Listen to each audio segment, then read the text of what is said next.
How about I highlight the best questions and reveals modes from the stream on the forums? Aaron Action RPG does a recap of every single one of these streams. Hello everyone and welcome to Action RPG. I'm your host Aaron, and for today's video we're headed to the world of Last Epoch. Mike, one of the senior developers at 11th Hour Games, held his normal Friday Q&A live stream on Twitch, which means I get to bring you Dev Chat 110. As always, Mike answered lots of great questions from the community and gave us a couple 1.0 game launch leaks. And we're going to jump into this right now around new cosmetics. Are there any cosmetics in the 1.0? There are. If you're asking if there's new cosmetics coming to at 1.0, I believe there are. Yes. Oh, really? A couple? I have not. It looks sweet.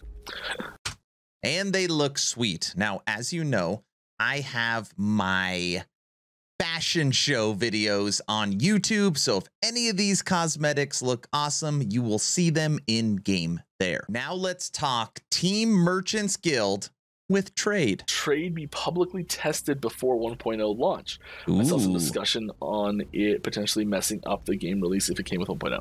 I mean, that discussion wasn't being had by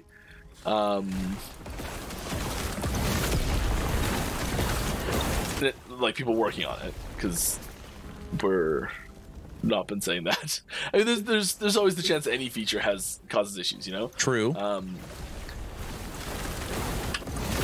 We are going to have people that do not work at EHG testing the trade system before it goes live.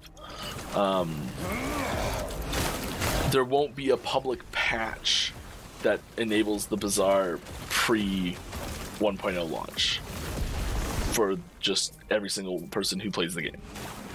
That won't happen. The first time that just like you buy the game on Steam, you download it, you install it, you boot it up, okay, you can access the Bazaar. The first time that'll happen is 1.0.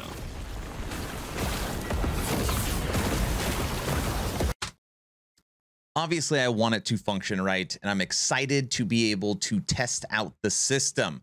The reason why I am Team Merchants Guild is for two reasons. Reason number one, I want to be able to support the community. If they need an item, this gives me access to be able to trade it to them. Reason number two is I believe it gives me access to perfect gear. If I find that perfect exalt, I can go buy the unique with legendary potential. Or flip side, I find a perfect unique, I can go get the exalted item I need to combine that together. It's just going to give me a lot more options. I don't like this question. Guys, release a mobile version.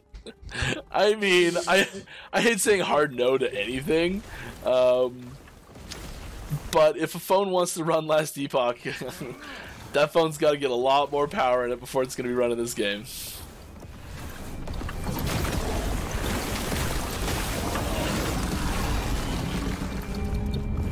I mean, I'd love to do a mobile version. Stop that right now. We've no intention of doing a mobile version. Okay, that's better. I just the only part that intrigues me about it really is the I don't think that putting Last Epoch specifically as a mobile game is a good idea. I think mobile games should be developed as mobile games, and non-mobile games should be developed as non-mobile games. I know there are exceptions to this, but I think that there's like there's so many things that we do in Last Epoch as it is that wouldn't translate well to a mobile environment, I don't think. I agree.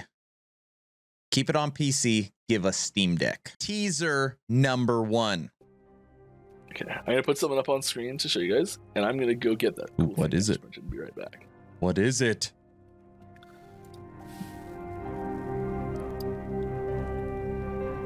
Look at this. Anytime you see, so it's next to a player for scale, which makes you think maybe a new cosmetic pet, but I'm guessing it is it's actually an enemy. And for whatever reason, when I see this concept art, It reminds me of Protoss. Any StarCraft fans out there?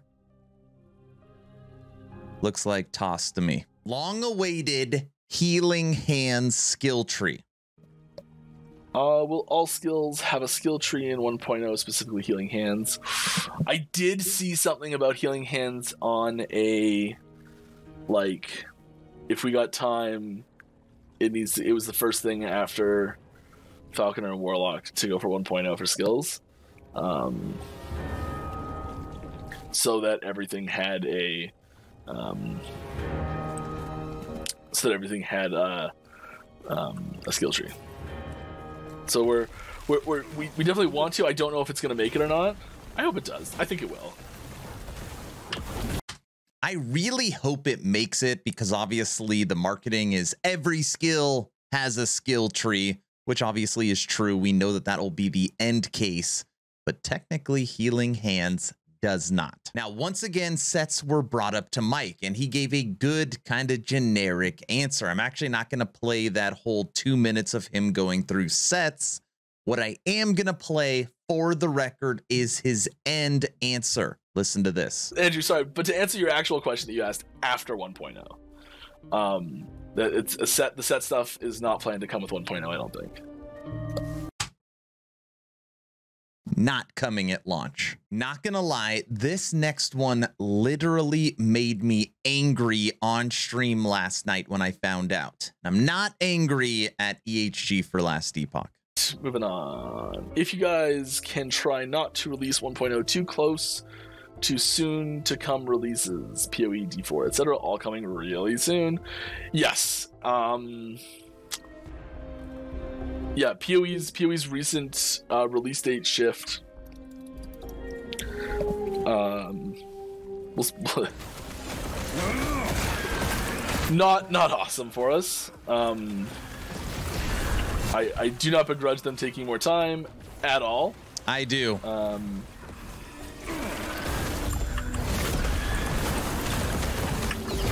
It's something as the scrappy underdog on the playground, it's something we have to be prepared to adapt to. I'm gonna stop it right there. You did not hear the next POE League was expected to be out early to mid-November. Guess what? It has now been pushed back, and it is dropping early December. EHG has not given us an official date yet for Last Epoch 1.0, but the communication that has been very consistent is early December. So this new, very ambitious patch that is coming from Grinding Gear Games for POE is coming at the same time. Teaser number 2. What's up? Here's a cool thing. Ooh, a cool thing. Come to a longer question that I can talk about while I'm playing. Here, what do we got? What do we got? So here's a cool thing, which I didn't actually press the button for earlier. Look at this cool thing. Who knows what this is? It's a little reminiscent of some of the stuff in the game, but it's definitely different. What meta build is surprised you? Not bugs one. Interesting. What the community made. Let me remove my face so you could see the top of this tree. I mean, we rarely sit down and say, like, hey, we're going to make sure we enable this build, and we're going to make sure we enable this build, and we're going to make sure we enable this build as, like, top-tier powered builds. We do try and add support for certain things that we try and make as balanced as we can, and we say, like, okay, well, like, someone wants to take this class fantasy, let's make sure that there's stuff to make this fantasy work. Like, just that is there, not necessarily commenting on how much damage it deals. And usually meta builds are all about, you know, high damage output stuff. So it's a hard question to answer. I'm sorry, I don't have a good answer for you. All right, everyone. Unfortunately, we have come to the final question for Dev Chat 110, and this question is around basically POE mapping inside of the monolith, which would be unbelievably awesome. Mike, as always, thank you for your continued Friday live streams. We appreciate it. It's a differentiator for EHG.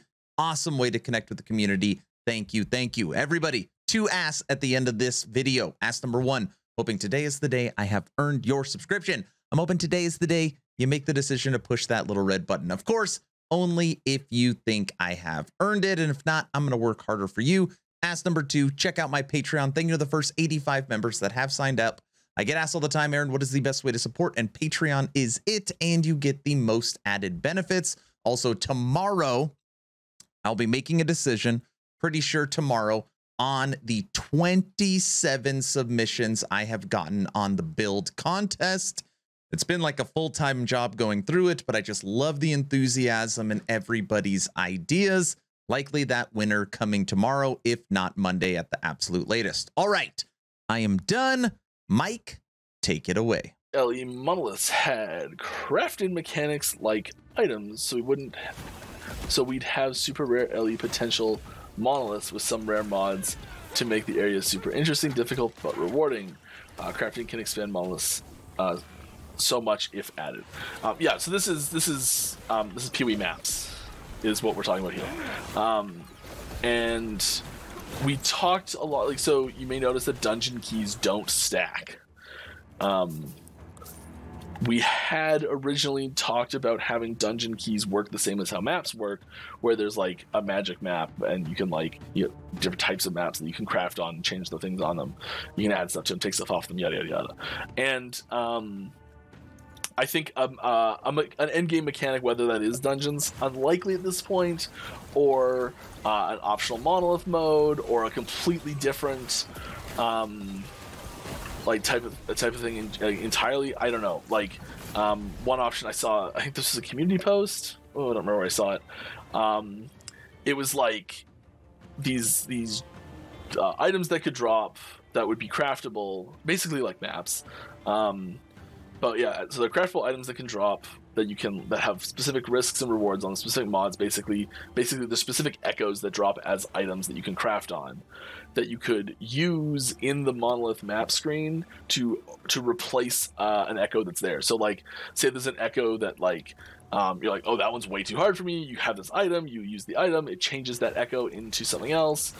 So it's like a different maybe your build has 100% crit avoidance, and so you pick one that gives enemies a ton of crit chance, and so it doesn't hurt your build at all, and you just get an easy one, and it lets you advance better because you use this item.